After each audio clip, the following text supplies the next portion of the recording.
When it comes to flipping and pitching, using the right equipment is extremely important. And I'm going to start with the reel.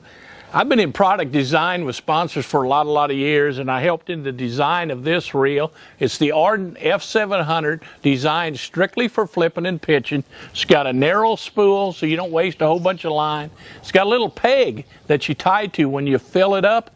Make sure when you're putting braid on a reel that you either have a peg to tie to where it won't slip, or put a few yards of monofilament or fluorocarbon on first and then tie to that, and that'll keep it from slipping on the spool.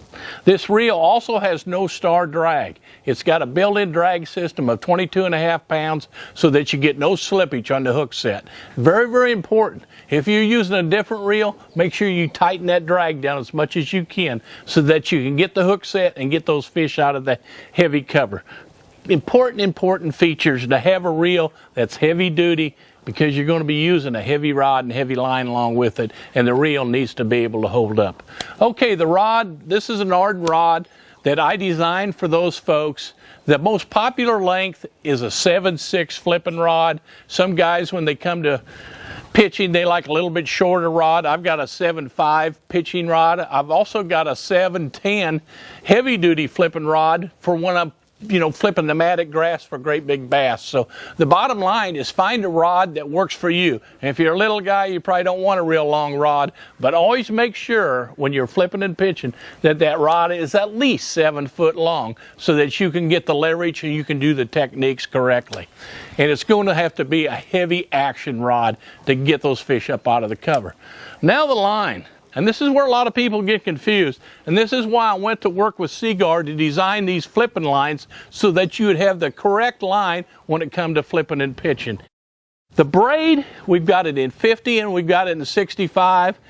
I love to fish the braid down through the heavy cover, matted grass, places like that, because it'll cut right through that grass on the hook set, and there's no stretch to it. So you get a really good hook set, you bury that hook good.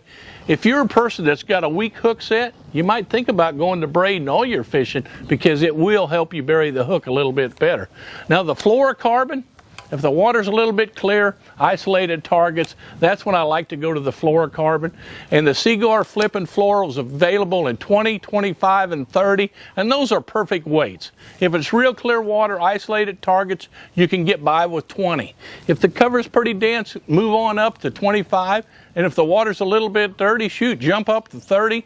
You're never going to have to worry about breaking off a fish. And that's very important, because the biggest mistakes that happen in flipping and pitching are involved with your line. Either using the wrong line for the wrong situation, using too light a line, not taking the time to retie. So keep all those things in mind, and you will become a better fisherman.